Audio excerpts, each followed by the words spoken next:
Ótimo. Boa noite, queridas amigas, queridos amigos, sejam todos muito bem-vindos. É com grande alegria que, mais uma vez, esta semana, sexta-feira, estamos juntos para ouvir uma palestra com conteúdo significativo que nos dê a pensar, refletir e aprender. Nosso palestrante é bastante conhecido de todos vocês, e realmente não precisa de apresentação, mas mesmo assim, vamos lá. Bom, Iraj Erjari tem 64 anos e é mestre em engenharia eletrônica e bacharel em administração de empresas pela PUC do Rio de Janeiro. Ele atua no campo de compliance, construindo planos de ação para empresas, e consultor no campo de direitos humanos junto às organizações da sociedade civil. Também é coach pela International Coach Community e tem prestado muito serviço a todas as entidades que necessitam disso. A palestra de hoje vai ser sobre as atividades do mundo do além. Nos ensinamentos Baha'is, a gente lê muito e aprende muito sobre a existência da alma após a morte física, mas a gente pouco sabe sobre o que acontece depois, neste mundo do além, nessa vida eterna. E, então, através de pesquisa e estudo nas escrituras Baha'is, Iraj vai compartilhar conosco uma visão dos ensinamentos Baha'is sobre as atividades do mundo do além.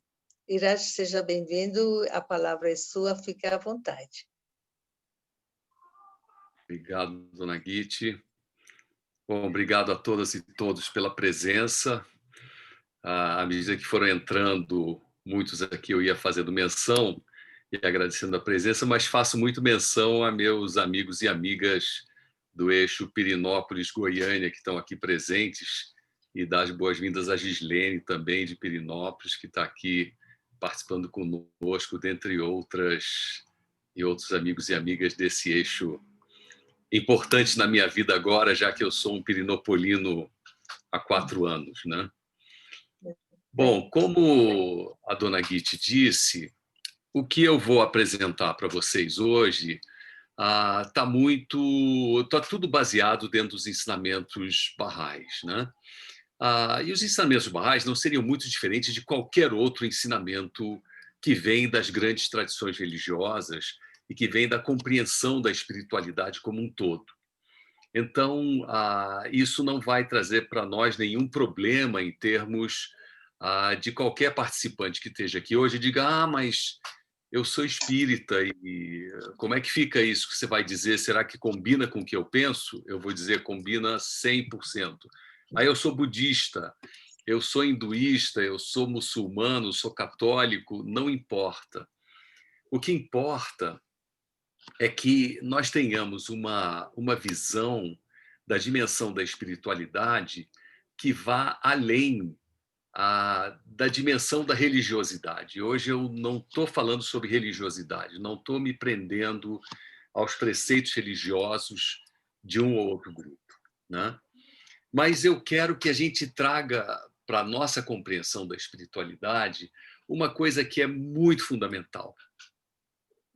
E esse vem, como eu disse, a dona Guiche também já reiterou, né? Tudo que eu trago vem dos ensinamentos Baha'is na expressão como eu estou apresentando. Mas vocês vão ver que há uma universalidade em tudo aquilo que eu estou apresentando essa noite aqui para vocês.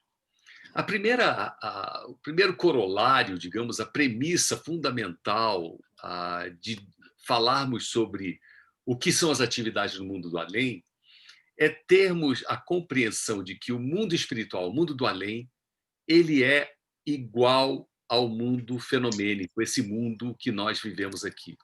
Cada um é o exato correlato do outro. Um é a contraparte do outro. Não existe mundo do além sem que exista esse mundo. E não existe esse mundo sem que exista o mundo do além. Qualquer coisa que aparece nesse mundo ele tem uma contraparte no mundo do além. Isso a gente já viu, por exemplo, dentro da tradição cristã, né? A afirmativa de Jesus, que se encontra nos evangelhos, que a casa de meu pai tem muitas moradas.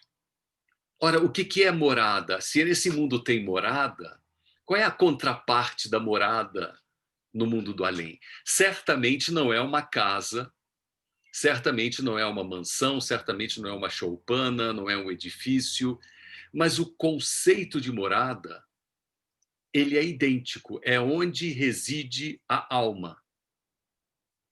Então, quando eu falo que eu tenho uma contraparte de um lado e de outro, né, eu começo a perceber que se nesse mundo aqui eu labuto, eu trabalho, no outro plano também, né?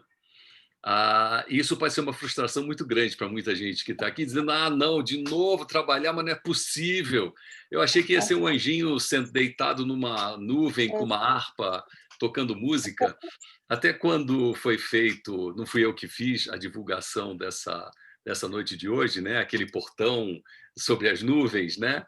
Eu até pensei, bom, seria muito legal se a gente tivesse colocado um anjinho tocando harpa, porque muita gente ia dizer: esse é o mundo do além que eu estou querendo, eu quero descansar. Se nesse mundo nós temos relações entre pessoas, nós temos identidade, temos conhecimento um do outro, no outro plano nós temos a mesma coisa. A contraparte ela é idêntica, né? Tudo que é feito aqui para o progresso e bem-estar desse plano, tudo que acontece aqui que seja da dimensão positiva tem a sua contraparte. O que é da dimensão que nós diríamos negativa, ela não tem contraparte lá. Que bom. Isso é um grande mistério, né? Isso é um grande mistério porque, na verdade, o que é negativo não tem existência. O que tem existência é o positivo. O que existe é o que é concreto e realizado. O que não é realizado, o que é contraproducente, o que nos leva para trás, o que não foi feito, isso não tem existência, não tem contraparte, porque não existe facho de escuridão. Ninguém tem uma lanterna que você ligue e apareça a escuridão, né? Você tem a lanterna que faz a luz aparecer. A luz tem existência, a escuridão é a inexistência da luz. O bem tem existência, o mal é a inexistência do bem. Então, só tem contraparte aquilo de positivo que acontece nesse plano de existência. O que nós chamamos de negativo, no outro plano, não tem nem o conceito. Mas aí então a gente pode falar sobre várias coisas da dimensão do outro plano. Eu estou aqui só primeiro fazendo o nosso primeiro acordo de entendimento, né? Claro que esse acordo de entendimento nos levaria a várias outras conjecturas e discussões e tudo isso. Por exemplo, bom, então o que é céu e inferno? Se o inferno é uma coisa horripilante, o que seria isso então? Qual é a contraparte? Bom, isso seria uma outra fala, uma outra roda de conversa, uma outra noite, para a gente falar sobre a simbologia que nós encontramos nas escrituras sagradas, em todas elas, ou em todas as tradições espirituais, em todas elas aparece isso, né? Ok, uma barata. Eu pediria a quem está no controle aqui, não sei se é Ciros ou Ana Paula, que cortem os microfones de todo mundo, por favor, obviamente, menos o meu, porque está vazando muito som o tempo todo, e isso acaba atrapalhando quem está se concentrando aqui para poder falar. Todos os microfones, por gentileza, sejam cortados. Então, voltando aqui, vou me concentrar novamente. Não há possibilidade de termos a ideia do outro plano sem que nós estejamos bem focados nesse entendimento. Um plano é a contraparte do outro. Muito bem. Se isso está bem colocado para a gente, depois nós temos várias outras questões que podemos analisar. Não é fácil falar do outro plano sem entrar em detalhes, não é fácil falar do outro plano em 45 minutos, como eu estou me propondo, né? Mas a gente vai conseguir tocar em algumas coisas, né? Então, Se tudo que está aqui tem a sua contraparte lá, tudo que nós fazemos para o progresso e bem-estar aqui tem a sua contraparte lá e acontece lá, então, um mandamento maior, né, da nossa existência nesse plano, que é servirmos a humanidade, sermos de utilidade para a humanidade, fazermos uma diferença na humanidade, né, ajudarmos ao progresso humano, fazermos desse mundo um mundo diferente, sermos contribuintes do processo civilizatório. O processo civilizatório é algo que acontece nesse plano. Mas o que acontece como processo, a contraparte do processo civilizatório? Existe essa contraparte. Existe um processo em andamento também no outro plano de desenvolvimento numa dimensão que se comunica com essa contraparte no mundo contingente, no mundo material, nesse mundo limitado que nós vivemos. Né? Então, a primeira coisa que acontece, se há isso, né? Se nesse plano tudo tem uma causa, uma força motriz, tem um princípio animador, no outro plano também tem. Né? E isso é uma coisa fantástica. O outro plano também tem um princípio motriz, também tem uma força motriz, também tem uma força motivadora. Né?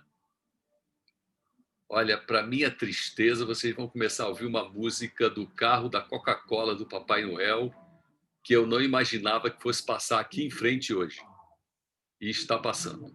Então, se vocês ficarem ouvindo música agora, eu lamento muito. Mas vou tentar falar mais alto para ganhar do som aqui do carro do Papai Noel. Bom, o que acontece nessa força motriz é que se aqui nós temos criatividade nesse plano, no outro plano também nós temos criatividade. E se essas duas coisas são conectadas, né, Baha'u'lláh diz que é da luz irradiada das almas no outro plano que depende o progresso do mundo nesse plano. O adiantamento dos povos depende disso. Então, a nossa primeira tarefa no outro plano é estarmos profundamente conectados com esse plano, né, e irradiarmos a força motriz da qual depende o progresso desse mundo. Baha'u'lláh diz que as almas no outro plano são como o levedo que fermenta o mundo existente desse plano. São a força animadora que faz se manifestarem as artes e as maravilhas do mundo e tudo que nós temos como entendemos como progresso. Né? Então, quando nós, e eu estou vendo muita gente que está aqui participando, que são empreendedores, são artistas, são criativos, são pessoas que estão no mundo de trazerem novidades, de trazerem novos pensamentos, né? De impactarem ideias. Quando surge uma ideia na gente e a gente ouviu uma voz dizendo, uma voz interior, por que você não faz isso? Por que você não faz desse jeito? Essa voz interior, isso que eu vi de repente em sonho, que eu falei, eu tive um sonho muito doido, mas com uma ideia tão fantástica que eu acho que eu vou botar em prática. Nossa, hoje eu acordei inspirada, eu acho que eu vou iniciar um novo empreendimento. Nossa, hoje eu tive uma inspiração no meu trabalho como terapeuta, no meu trabalho, eu acho que eu deveria fazer tal coisa, eu acho que eu vou seguir por esse rumo. Isso é algo que vem do outro plano. Isso não tem nenhum demérito para conosco. Tá? Não é dizer, então você não é criativa, na verdade é um outro ser que sopra no seu ouvido. Não há demérito algum nisso. O mérito encontra-se exatamente em ouvir essa voz e perceber isso nutrir disso. Há algum demérito para a árvore dela lançar suas raízes na terra e obter da terra os seus nutrientes? Isso torna a árvore menos importante? Pelo contrário, a melhor árvore é aquela que mais lança raízes e mais consegue se aprofundar. Então, o melhor dos seres humanos nesse plano é aquele que lança a sua mente em direção ao plano superior, né? Eu estou apontando para cima, pode ser para baixo, para o lado, depois nós vamos falar sobre isso também. E eu capto, eu lanço minhas antenas. Esse é o melhor dos seres humanos nesse plano, aquele que está atento com as suas antenas ligadas, captando tudo que vem. Muito bem. Então, uma tarefa no outro plano. Iluminar esse plano com ideias, com inspiração, dando essa força motriz para a transformação nesse plano. A segunda atividade no outro plano, eu não estou dando aqui ordem de prioridade, nem hierarquia, nem dizendo que primeiro vem essa, depois aquela. Isso eu fui captando a partir dos textos que Bahá'u'lláh revelou, né? Ele diz que, por intermédio das almas no outro plano, as nuvens dispensam suas graças aos homens e a terra produz seus frutos.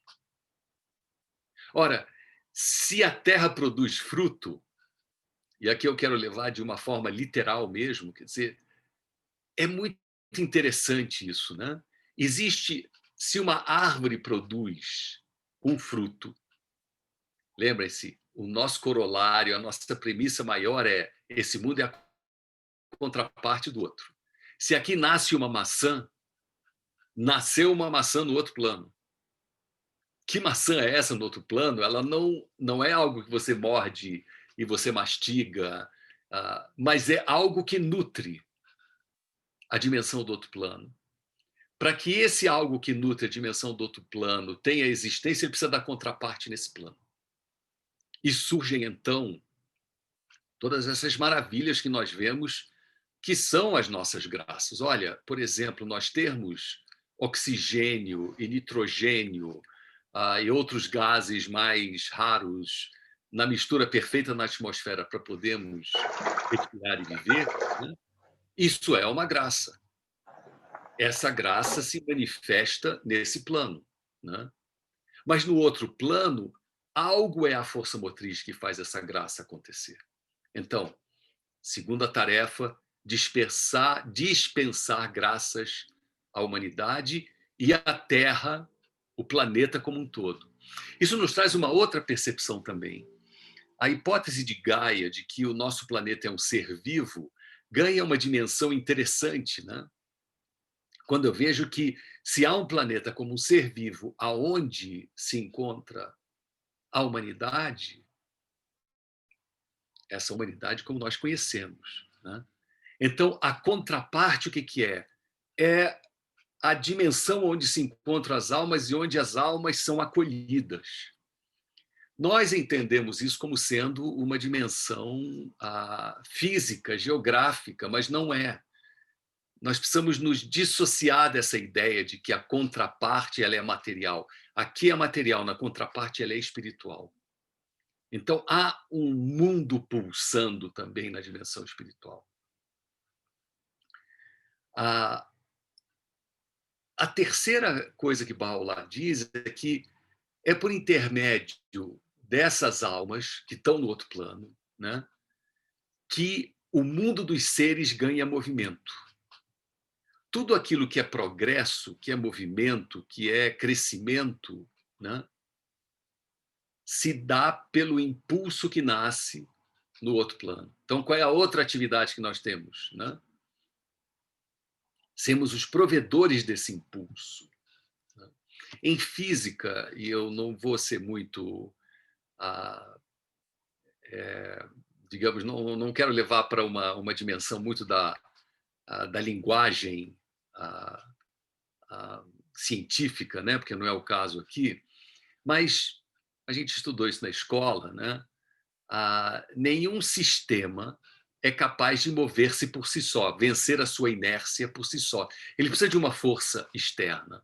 Como é possível esse planeta vir em um processo contínuo de evolução e de aumento da sua energia, com todas as desgraças que nós estamos vendo, com todas as dificuldades que nós estamos vendo, com todos os altos e baixos que a humanidade passou? Vamos relevar um pouco essa parte, digamos, dos desafios de vencer a imaturidade humana. Mas é fato que, se nós tomarmos os seres pré-históricos e a humanidade de hoje, a evolução é enorme. De onde veio essa energia? Essa energia não pode ter vindo do Sol, porque a evolução do pensamento ela não tem nada a ver com a energia que o Sol, a única fonte de energia externa que nós temos é o Sol, raios cósmicos, etc., que incidem sobre a Terra. Fora isso, nós não temos mais nada, né? Então, não é isso que incide. Há uma outra incidência. Então, se incide o Sol sobre a Terra e faz a Terra física se desenvolver, e o processo de fotossíntese e tal, existe um outro Sol, a contraparte desse Sol, que é capaz de dar energia para que nós possamos desenvolver nosso pensamento. Esse outro Sol são as almas no outro plano. Eu acho que já tem muita gente pensando melhor aqui, né? Porque ir para o outro plano vai dar uma trabalheira danada, porque, pelo visto, tem muito trabalho, né? E tem. O fato é que nós não vamos estar em nuvens, deitados, tocando harpa e descansando, né? Acho que a gente vai começar agora a ter uma outra compreensão sobre a morte física, né? Fala que a pessoa morreu fisicamente, fala assim, finalmente descansou. Descansou o corpo, agora a alma vai começar a trabalhar, né? Muito bem. Agora, uma outra tarefa do outro plano, e se nós, de acordo com a nossa concepção religiosa, eu vou falar da concepção religiosa, né? Oramos pelas pessoas que fizeram a passagem, né? Se nós somos a contraparte do outro lado, o que o outro lado também está fazendo? Orando por nós. Então, nós possuímos um poder aqui, nesse plano, que é de orarmos, né? E no outro plano, o mesmo poder de orar por esse plano, ele é idêntico. Agora, aqui a gente tem uma bênção, né? Porque nós oramos a partir de escrituras que nós temos, livros. Pega o livro de oração, eu quero fazer uma oração. Como é que vai ser no outro plano se eu não tenho livro, né? Como é que eu reuni, eu consegui fazer uma coletânea das minhas expressões de oração para com as pessoas que se encontram nesse plano, né? Isso vai ser muito interessante, né? E é aí que aparece também a importância de orarmos nesse plano, para as almas no outro plano, para que nós possamos ganhar essa capacidade da oração, essa capacidade de orar pelo outro. É uma capacidade que é desenvolvida, né? Orar não é um ato muito simples.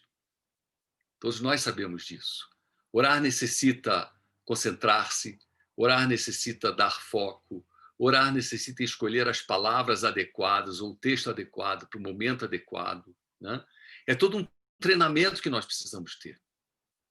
E esse treinamento nos será extremamente útil no outro plano, porque é no outro plano que eu posso orar pelas pessoas nesse plano. Quando nós vemos que nós somos objeto de uma graça, de uma bênção, do tipo, nossa, eu tinha um problemão e de repente ele se resolveu. Eu não sei como. Eu tinha um desafio enorme e de repente ele desapareceu. Eu tinha uma situação que me incomodava profundamente e de repente essa situação encontrou uma nova perspectiva, né?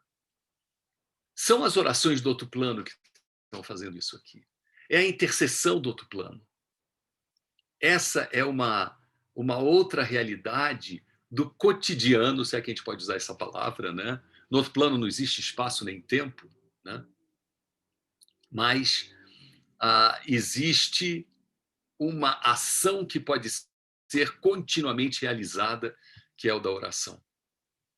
Que nós somos objetos dessa oração, recipientes dessa oração, sem que tenhamos até mesmo solicitado.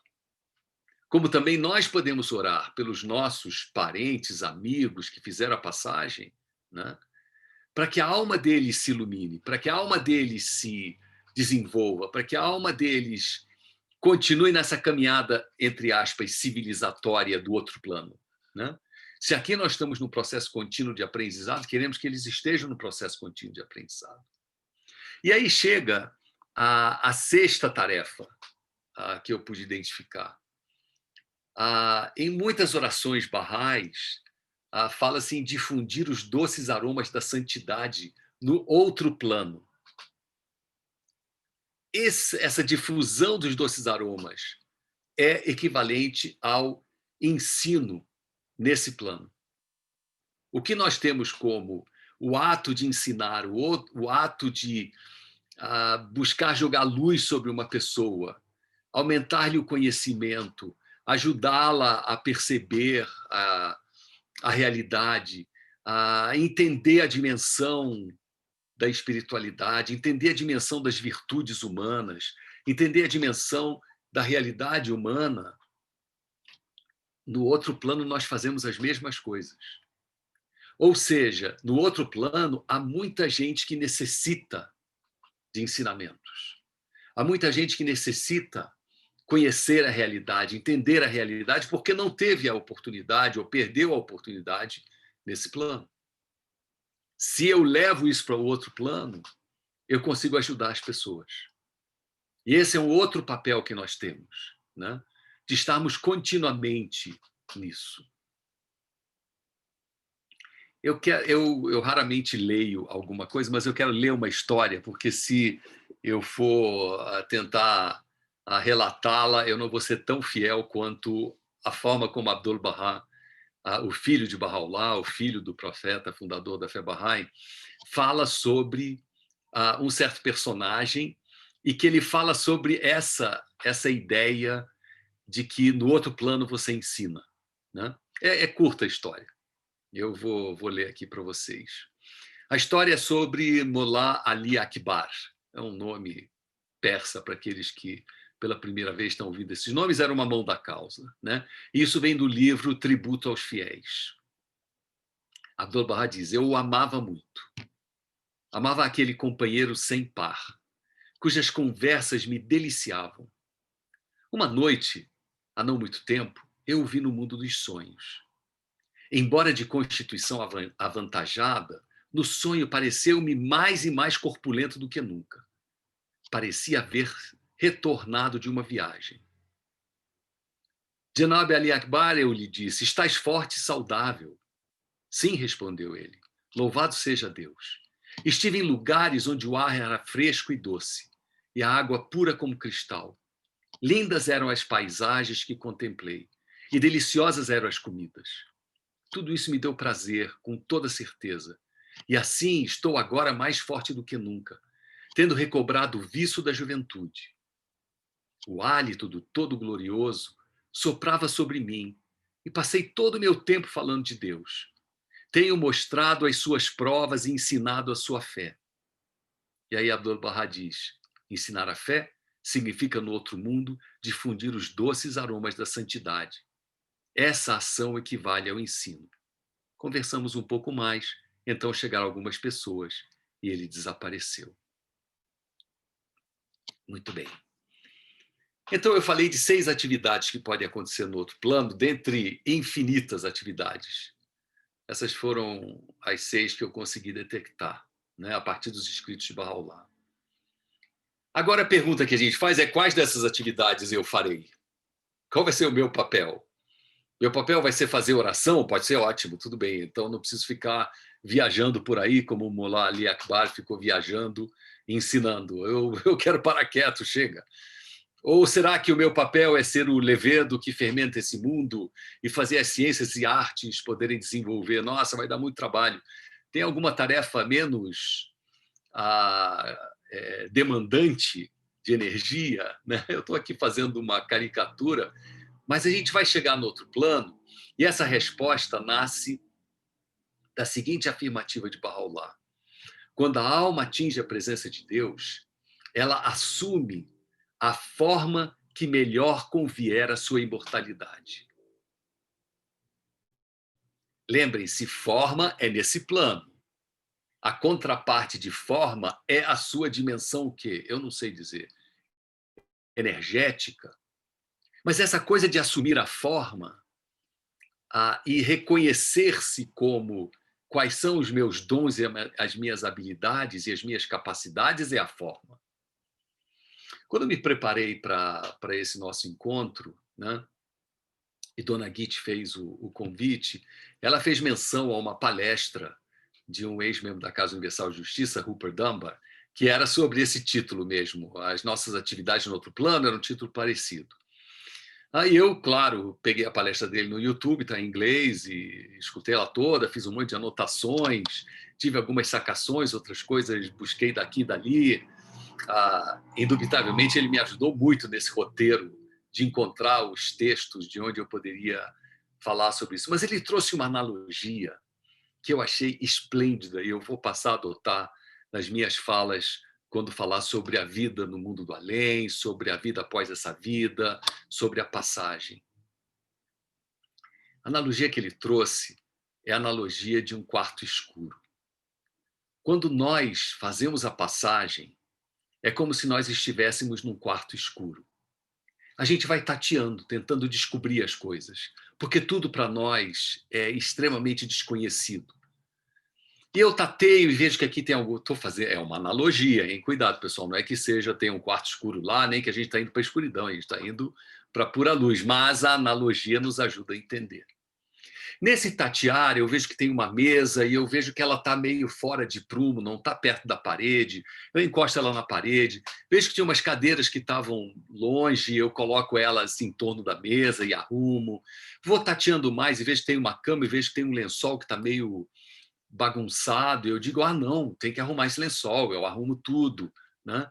Vejo que tem os livros espalhados em cantos e vejo que tem uma estante, eu tateio, né? Tenho o tempo do mundo para tatear. Eu vou tateando e depois de um tempo eu me encontro nesse quarto e digo, olha, eu arrumei o quarto. Eu estou feliz agora. Mesa no lugar, cadeiras no lugar, talheres, pratos, a cama arrumada. E o que Deus faz? De repente, ele acende uma pequena luzinha sobre nós. E nós conseguimos ver o quarto. E a gente entra em desespero, porque a gente diz, nossa, mas está uma bagunça isso aqui. Eu achei que eu tinha colocado as cadeiras, essas cadeiras estão do lado errado, os livros estão todos de cabeça para baixo. Meu Deus, quanta poeira em cima dessa mesa. Eu, quando não tinha luz, eu não via. Mas eu tenho a luz agora e, de repente, vejo que eu arrumei a cama tudo trocado, que eu achei que era colcha, ela está ao contrário. Meu Deus do céu, que horror, retrocesso. Eu acho que eu retrocedi. E nessa analogia, o nosso processo de crescimento se dá através dessa luz de misericórdia divina, que dá um lampejo e nos ajuda a percebermos melhor. Aí eu vejo, com aquela luzinha fraca, que os livros estavam no lugar errado, que a mesa estava errada, que tinha poeira em cima da mesa, e eu arrumo tudo. E digo, bom, agora eu acertei. E aí Deus vem e aumenta a luz. Quando ele aumenta a luz, eu vejo as paredes que eu não via antes. Meu Deus do céu, essas paredes todas sujas, manchadas, isso tinha que ter pintado, esse quarto tá horrível. Como que se faz uma coisa dessa? E o nosso crescimento se dá através de uma conscientização de quem nós somos e do nosso potencial de nos fazermos evoluir.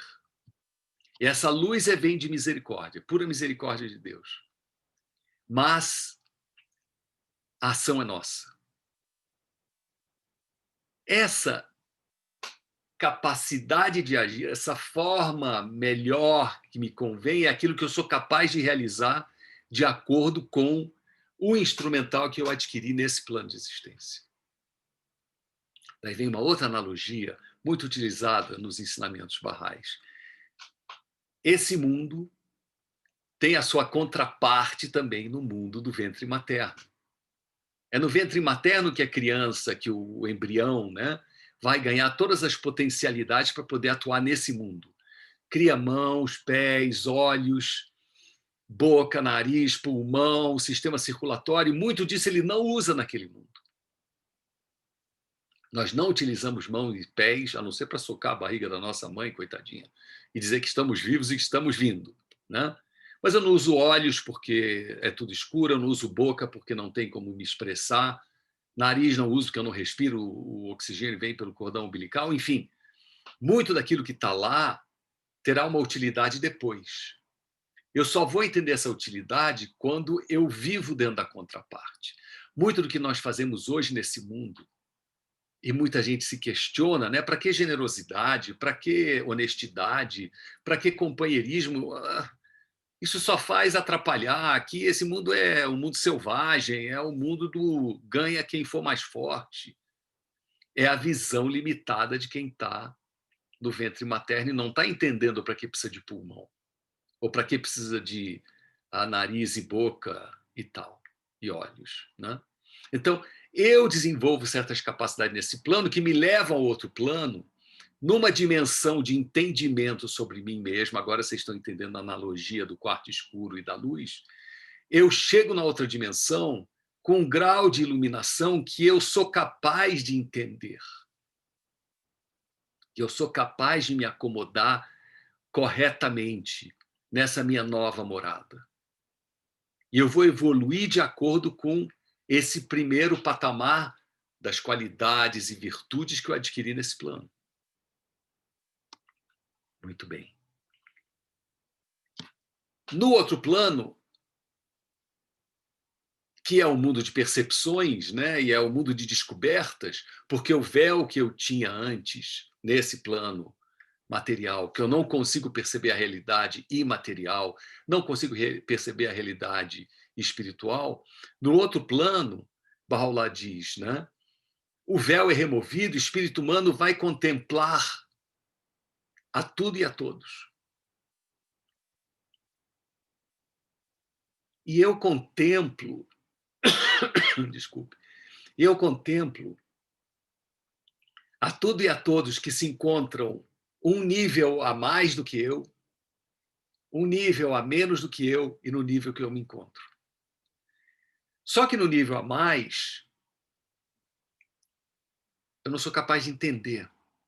Porque, de novo, eu não reuni o instrumental que me dê a capacidade de entender o que é esse nível a mais. Só sei que existe um nível a mais.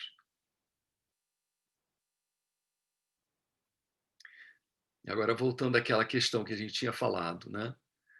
O verdadeiro inferno para a alma é ver que ele ou ela poderia ter conquistado esse nível a mais, mas por uma série de questões ligadas a egoísmo, a individualismo, a apego às coisas materiais, a procrastinação, a tudo aquilo que nos freia nesse plano, eu deixei de poder construir na outra realidade. E isso, para mim, é um sofrimento. Isso, para mim, é um inferno. Eu sei que existe, mas não consigo entender. E o céu, para mim, é ver que eu me encontro num nível onde eu consigo perceber muita coisa. Eu vejo que muito do instrumental que eu desenvolvi no outro plano, no plano material, eu trouxe para cá. Então, tanto o céu como o inferno são duas situações que eu vou viver na minha alma toda vez que eu refletir sobre ganhos e perdas daquilo que eu tive nesse plano, né? Bom. Agora, como o tempo não existe no outro plano, né? E como os atributos que eu tenho no outro plano são diferentes dos atributos que eu tenho nesse plano material, né? E como eu estou santificado, estou acima das questões de espaço e tempo, né? Porque o tempo não é mais medido lá no outro plano. Então eu tenho toda a eternidade para poder evoluir. Eu tenho a misericórdia divina para poder evoluir e eu posso galgar várias possibilidades e chegar, por exemplo, a qualquer uma daquelas 6 possibilidades de serviço, né? Eu posso estar orando pelos outros, né? Eu posso estar ensinando os outros, eu posso estar sendo inspirador da evolução das ciências e das artes, o meu papel seja esse. Eu posso ser aquele que é responsável por fazer com que a Terra e as graças aos seres humanos aqui sejam recebidas e a Terra produza seus frutos.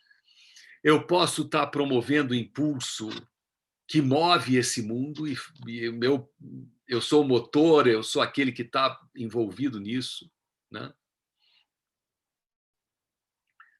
Eu posso estar intercedendo pelos outros, né? Isso foi uma coisa que eu não falei.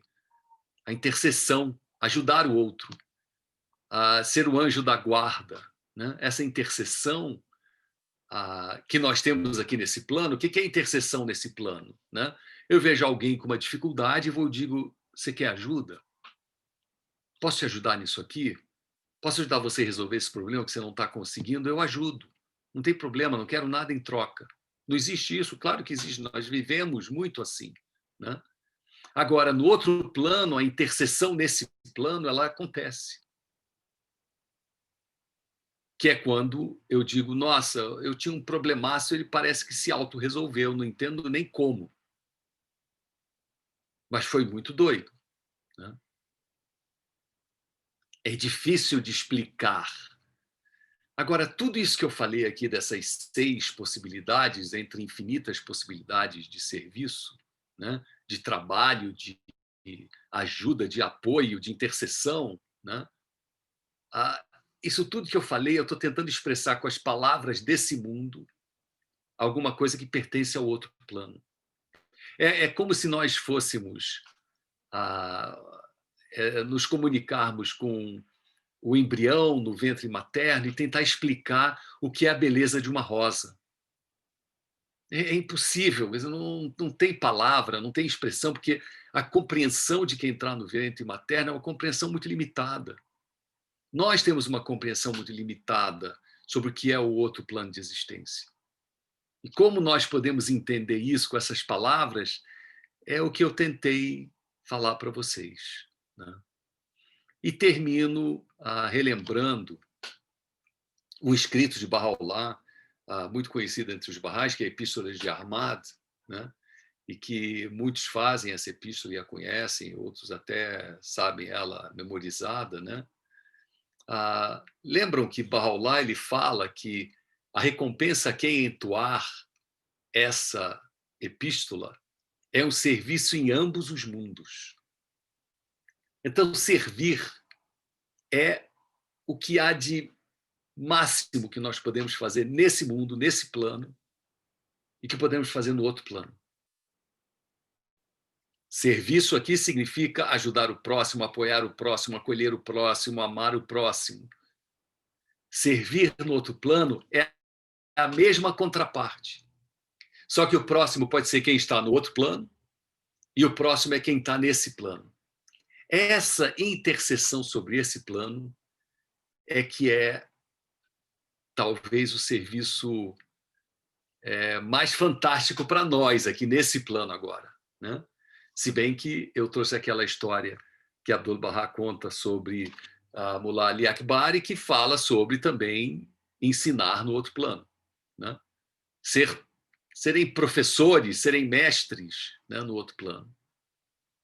Haverão escolas, se aqui é a escola, no outro plano tem a sua contraparte. Olha, é muito fantástico quando a gente começa a pensar que tudo que tem nesse plano, diz Abdu'l-Bahá, filho de Bahá'u'lláh, tem a sua contraparte no outro plano. Isso é ele que fala, tá? E a frase dele é exatamente essa: cada um é o exato correlato do outro. Quaisquer coisas que apareçam nesse mundo de existência são retratos exteriores do mundo celestial. Fantástico. Então existe um outro mundo que nós estamos nos preparando nesse mundo e que não é em nada diferente desse, mas é radicalmente diferente desse. Não é em nada diferente desse porque ele tem as suas contrapartes. Eu disse que eu ia finalizar, mas me apareceu mais uma ideia para compartilhar com vocês. É por isso que Bahá'u'lláh diz que o mundo dos sonhos, o sonho, isso que nós sonhamos à noite, né, é uma bênção divina, uma dádiva divina que nos comprova a existência do outro plano. E que tudo que está no sonho nada mais são do que representações gráficas do que acontece nesse plano e no outro plano. porque ali a gente anda sem usar as pernas, fala sem usar a boca, olha sem abrir os olhos, né? Fala sem movimentar a boca. Que mundo é esse? E que mundo é esse que coisas acontecem de uma forma representativa que deve ser muito parecida com aquilo que nós vivenciaremos na nossa existência após a passagem, que é uma existência com identidade, uma existência com memória, uma existência com história, e esse nosso acúmulo nesse plano pode ser utilizado no outro plano como o instrumental para nós podermos servir no outro plano. Daí a importância de nos desenvolvermos nesse plano. Daí a importância de não sermos párias, de não sermos simplesmente alguém que foi um CPF, veio a esse mundo e foi embora. E isso é muito triste. O que é triste na história da humanidade é que ainda hoje, em pleno século XXI, nós temos massas inteiras da humanidade que não conseguem expressar o seu verdadeiro potencial. Para que vieram a esse mundo? Eles têm um potencial a oferecer, têm uma capacidade a oferecer, mas ela não será treinada, não será disponibilizada, porque esse mundo, na forma como se encontra hoje, impossibilita que as pessoas possam revelar o melhor de si. Então, nosso papel nesse mundo, agora, mais importante do que nos preocuparmos com outro plano, é realizarmos o ato de serviço maior nesse plano, que é libertarmos as pessoas, que é ajudarmos as pessoas a realizarem o seu potencial, que é ajudarmos as pessoas a terem olhos, verem com seus próprios olhos, ouvirem com seus próprios ouvidos, serem capazes de fazer o seu próprio julgamento, né? Poderem exercer o equilíbrio, a equidade, a equanimidade e a justiça. Porque aí eles estão vendo. Enquanto nós tivermos uma massa humana que vem e vai desse planeta, claro que a graça de Deus é uma outra história e vai ajudá-los e ajudá-las a poderem se desenvolver. Mas nós perdemos. Nós perdemos porque nós não ajudamos os nossos compatriotas do planeta Terra, né, a poderem evoluir. E essa é a nossa maior graça, essa é a nossa maior bênção, né? É isso. Muito obrigado.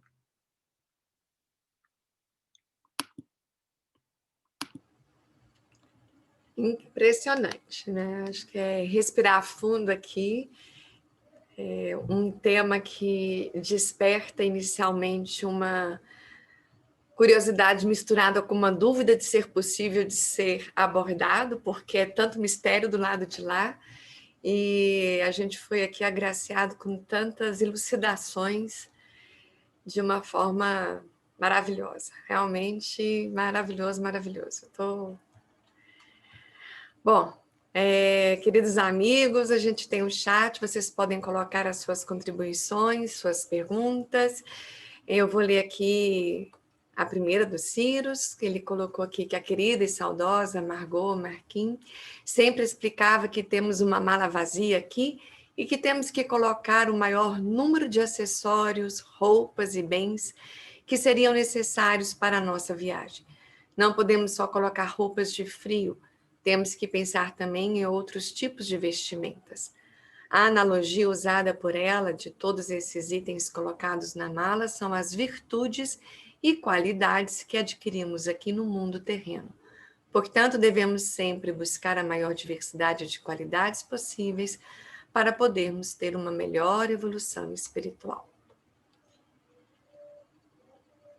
Então, tem uma pergunta aqui.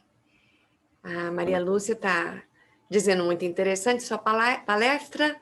Há comunicação consciente entre os dois planos? Sim, Lúcia, há comunicação consciente entre os dois planos. E essa comunicação consciente se dá através da oração. É quando nós oramos pelas almas no outro plano, é que esse contato se dá. Essa comunicação se dá. Daí a importância da comunicação, da oração, desculpe. A oração é um instrumento de fazer essa comunicação. Agora, Muitas vezes a comunicação acontece através de sonhos, o que também é um fato, né?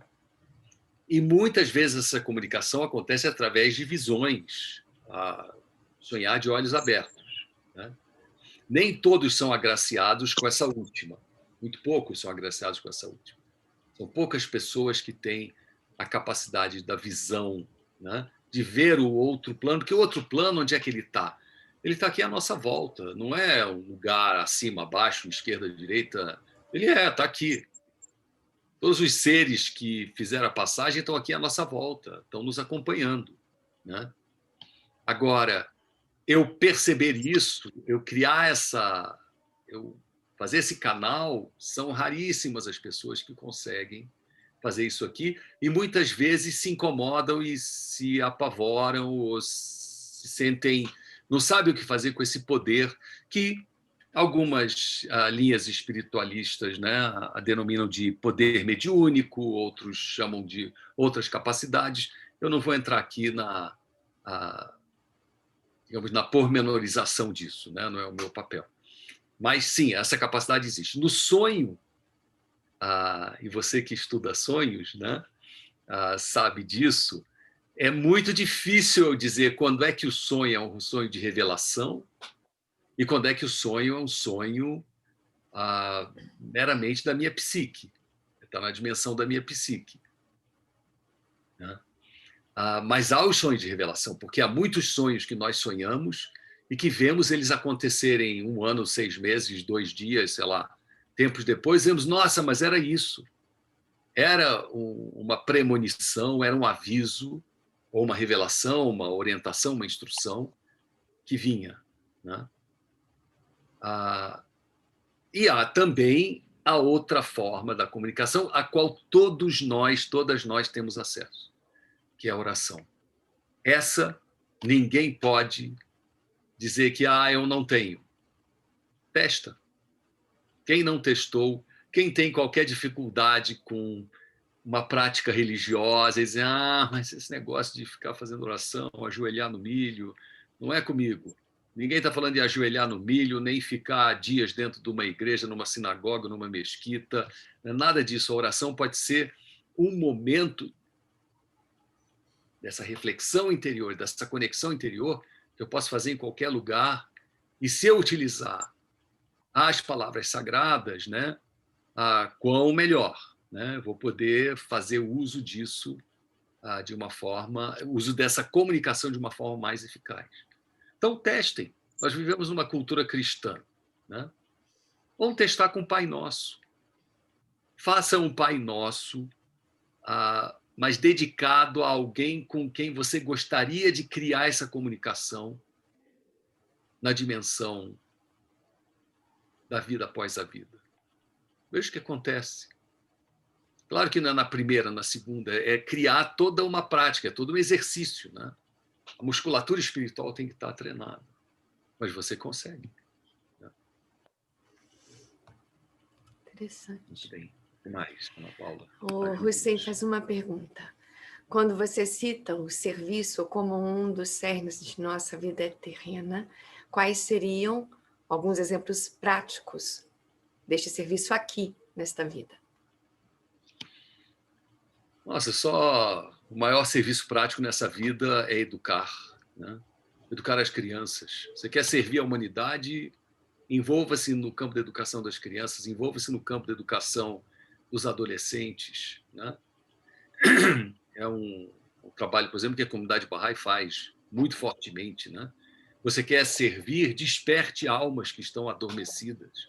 Tem muita gente adormecida que não saca qual é o seu potencial, nem saca quão maravilhosa pode ser a sua vida em termos de iluminar os outros, né? De acender a sua luz interior. Acenda a luz de quem se encontra empoeirado, sabe? Tá como se fosse uma campânula, né? De uma lâmpada ou coisa assim, que está toda embarreada, cheia de poeira. Ajuda a tirar a poeira.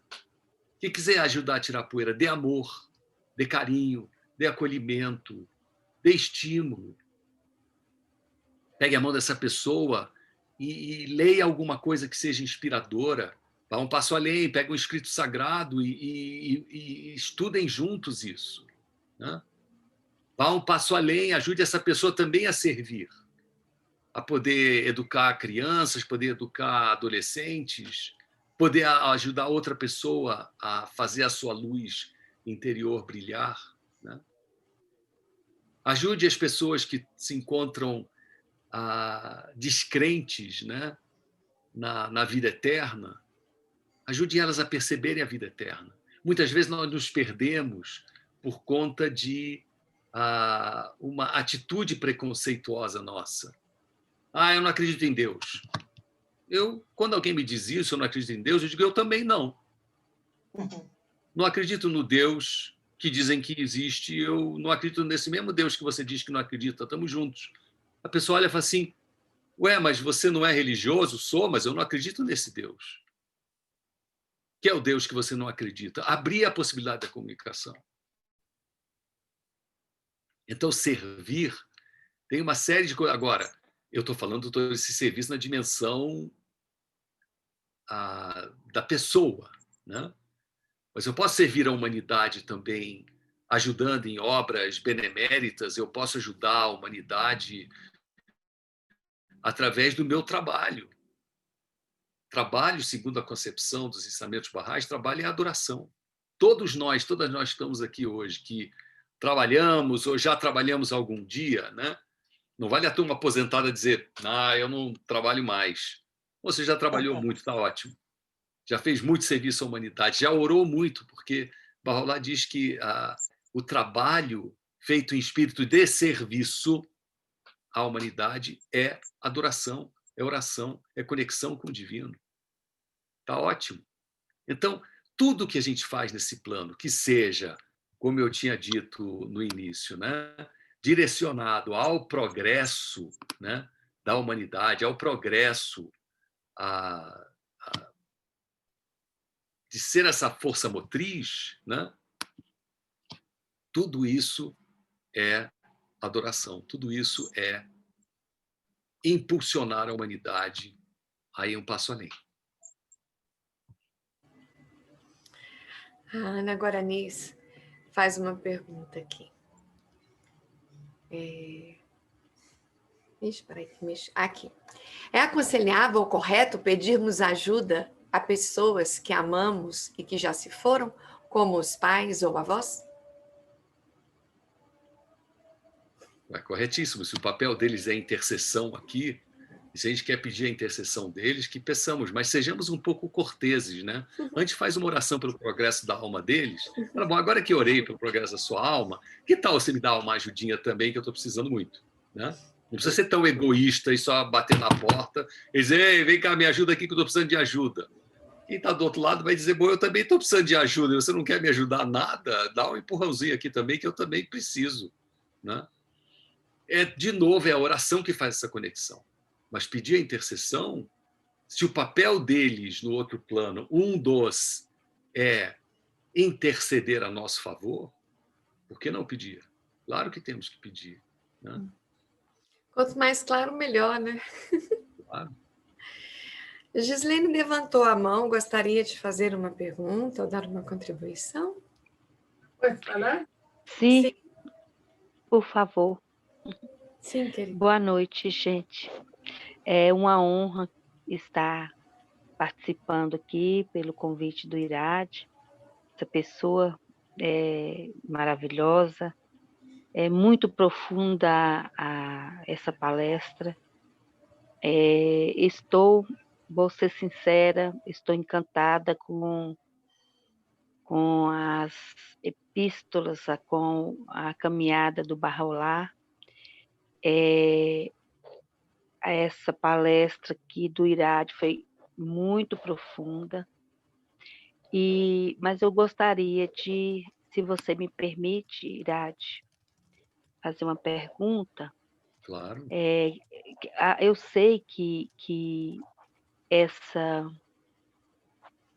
o outro lado, né, as pessoas falam, mas você nunca esteve lá, como que você vai me dizer? Bom, nós estamos aqui num processo de evolução, lógico. Acredito em tudo que você disse. Nós, pessoas que tivemos acesso a colégio, a faculdade, temos um pouquinho dessa consciência de estarmos nesse processo evolutivo que tirar tudo que há do nosso lado sombrio, que egoísmo, os N's que todos nós já conhecemos, e também uma coisa que não sei se você, que eu não ouvi em momento nenhum você colocar, o livre-arbítrio de cada um de nós. E nós, mesmo com orações, mesmo que nós tenhamos toda essa vontade de ajudar o próximo, de ajudar pelo menos a ter esse olhar desperto para o outro, que nós todos somos um, não é o Ubuntu, literalmente, né? Todos nós somos um, é a essência. E aquelas pessoas que vivem, Irade, aqui, nesse processo, aqui na Terra, sem ter acesso a nada. Gislene, cortou sua voz, sua fala. Perdemos. Desculpa. Voltou? Voltou. Isso, tá, desculpa. Aí que eu ia te dizendo assim, essas pessoas que nós sempre olhamos e queremos ajudar de uma certa forma. Bom, eu acho que é o pensamento da maioria, que é a maioria do bem, né?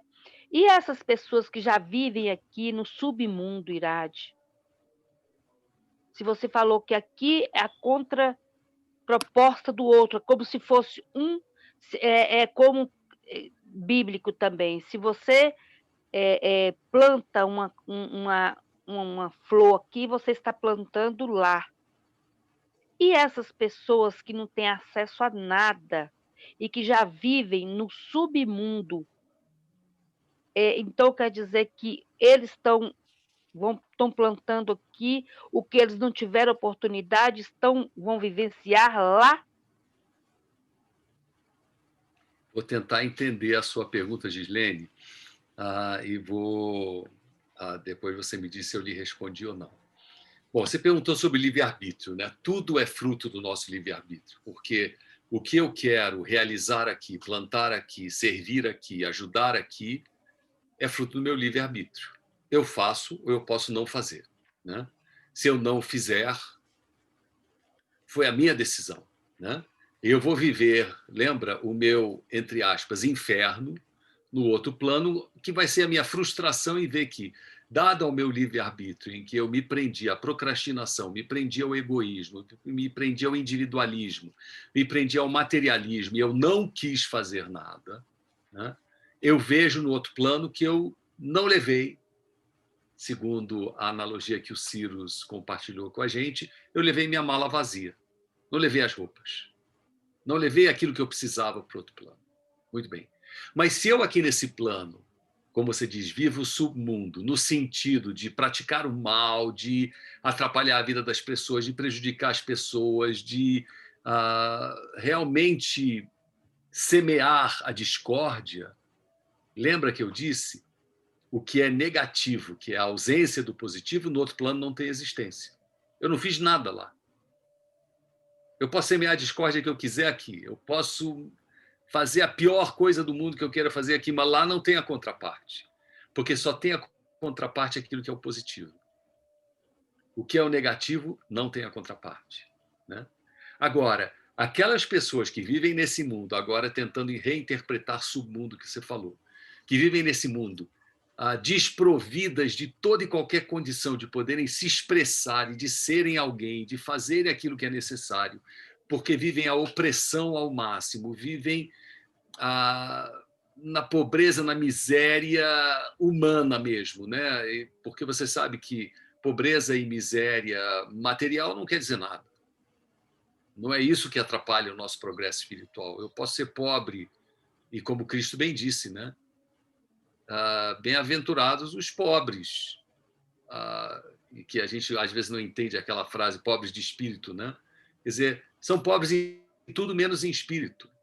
Olha, se eu estou despojado de tudo, se eu sou analfabeto, se eu não sei, não tive faculdade, não tive acesso a coisa nenhuma, isso não significa desprovimento de capacidade no outro plano de existência, né? Eu tenho perfeita capacidade no outro plano de existência e tenho perfeita capacidade nesse plano também, porque esse plano aqui, às vezes, resolve valorizar o que é a forma e não o espírito, né? Mas, então, voltando. Essas pessoas desprovidas de tudo e que não tiveram oportunidade, como eu disse, de poderem se expressar e revelar o seu verdadeiro potencial, a misericórdia divina toma conta disso, tá? Porque foram os seres humanos que as impediram de poderem revelar o seu potencial, né? Então, por exemplo, uma criança que passou fome durante a sua primeira infância, é desnutrida e é totalmente desprovida de uma capacidade de raciocínio minimamente lógico e utilizável nesse plano de existência, se torna um adulto incapaz, né? Incapaz de realizar, de transformar, essa pessoa vai ser objeto da misericórdia de Deus, porque não foi ela que optou por isso, né? Nós temos que lembrar que dentro da equação existe a misericórdia divina. Essa nós não temos controle sobre ela, né?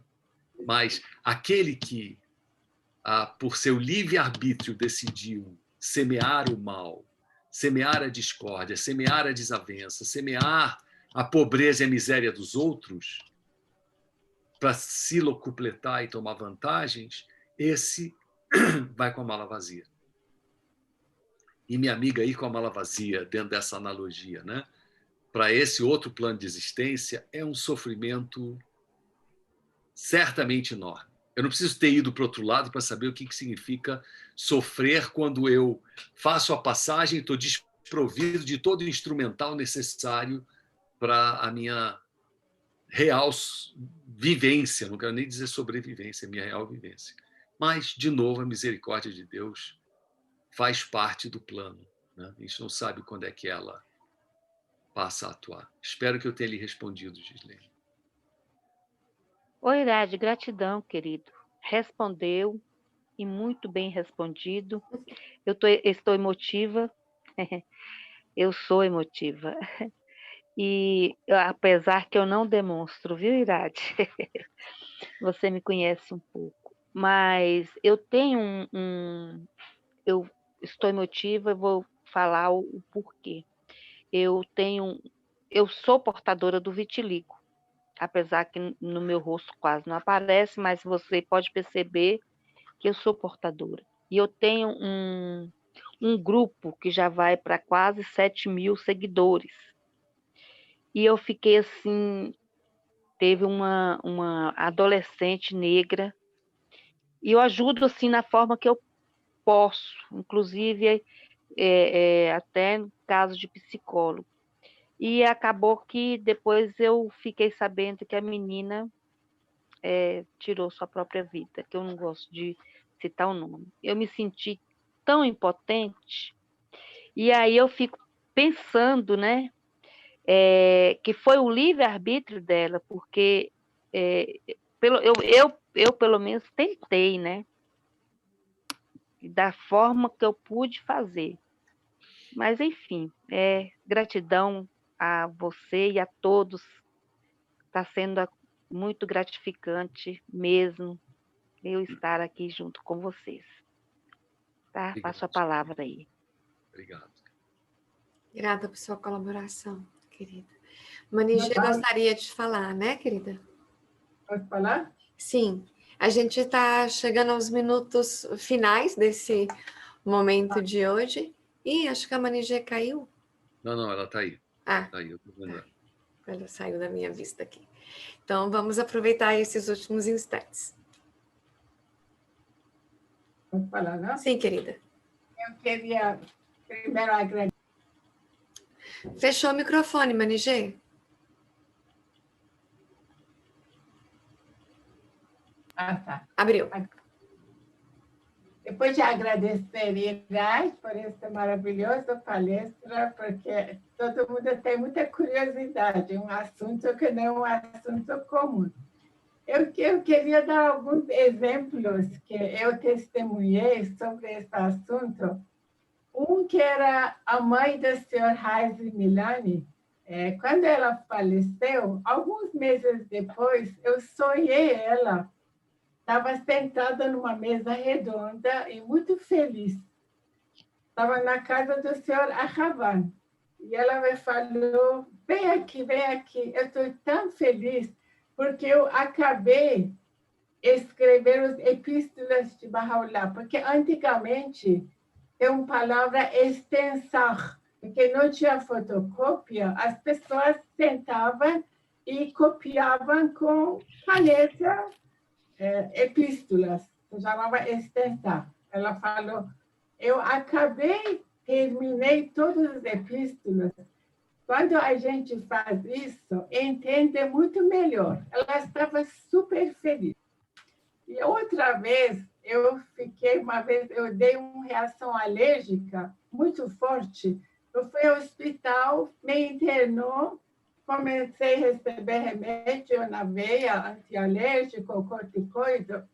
E de manhã cedo, uma tia minha que tinha falecido, e tinha muito essa relação amorosa comigo, essa tia.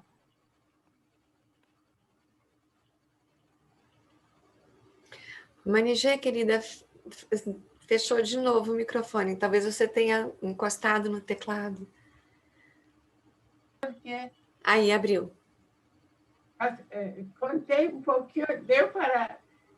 Até onde que eu falei? Não, foi só essa frase anterior, uma frase atrás. Eu falei que estava internada no hospital. Sim. Sim. E de manhã cedo, sonhei minha tia. Ela falou assim, me desculpem, esse mundo, nós estamos tão ocupados que eu não tive tempo para cuidar de você, você ficou doente e internou. Foi assim, bem, assim, muito emocionante para me ouvir. E sobre você falou que eles oram para nós também. Um parente nosso, uma das parentes muito próxima nossa, uma prima, teve um problema muito difícil. Eu sonhei minha mãe. Quando eu sonhei minha mãe, eu fiquei feliz, foi para conversar. Ela entrou no quarto e fechou. Eu fiquei fora do quarto. E esperei até ela abriu. Falei, mãe, por que você entrou, fechou a porta? Ela falou que eu estava orando para Halé. Halé era o nome dessa pessoa que tinha muito problema. Essas 3 vezes foi muito claro para mim, foi um exemplo muito realmente claro que eu vi esse trabalho de outro mundo. E sobre essa comunicação que falou, você falou que algumas pessoas têm mais possibilidade ou capacidade de ver visão e comunicar. Essa é minha mãe, porque ela orava tanto, às vezes ela orava até madrugada, orava. Eu nunca vi alguém que não cansar de oração. Ela entrava no quarto, orava, até responder. Ela várias vezes me falou, no final da oração, eu vi Abdu'l-Bahá, me deu isso. Me deu, por exemplo, um gelo, um pedaço de gelo, falou, coloca em cima do paciente e vai curar. Ou ela falava para mim, eu vi a mãe de Rui Hanum, May Maxwell, com a folha mais sagrada, estavam sentados, sorriam para mim. eu sabia que a minha oração foi respondida. Então, realmente, quando você falou, eu lembrei que várias vezes ela me contava através dessa comunicação e visão que ela tinha. Muito obrigada, Irati. Obrigado. Muito lindo, Manigê. Muito lindo. Obrigada. Querida Guide, está fechado o seu microfone.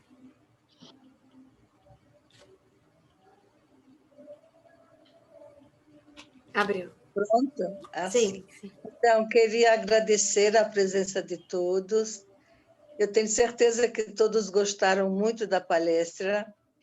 Essa palestra foi gravada e dentro de um dia ou dois vai estar também no nosso endereço, onde todas as palestras estão sendo gravadas para reaproveitamento dos amigos, podem mandar para seus amigos, podem ouvir novamente. E pedimos também que se inscrevam nesse site e agradecemos novamente a sua presença e esperamos contar com a vossa presença semana que vem, que vai ser a última palestra deste ano.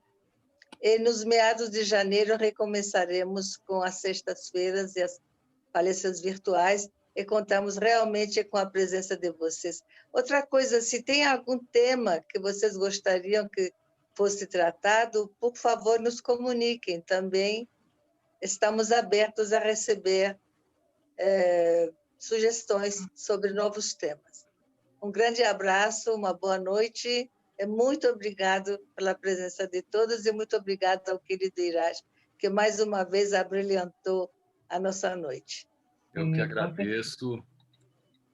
Só fazer uma menção aqui à profusão de guaranis que teve essa noite aqui, 3 irmãos guaranis presentes. Parabéns. Na próxima, eu vou convocar as minhas 2 irmãs para estarem presentes também, para a gente fazer contraponto. Tem Guarani demais aqui presente hoje à noite. Mas um abraço para todo mundo e obrigado a todos os amigos e amigas que vieram, participaram aqui.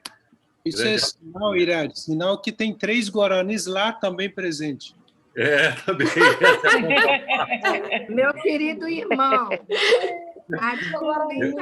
hoje eu só tive uma irmã aqui presente, então vou convocar as outras. Ani, Luiz! Ouviu? Da família Egrari, está a Paloma e o Vitor também te assistindo. Não vi eles aí. É porque estamos juntos.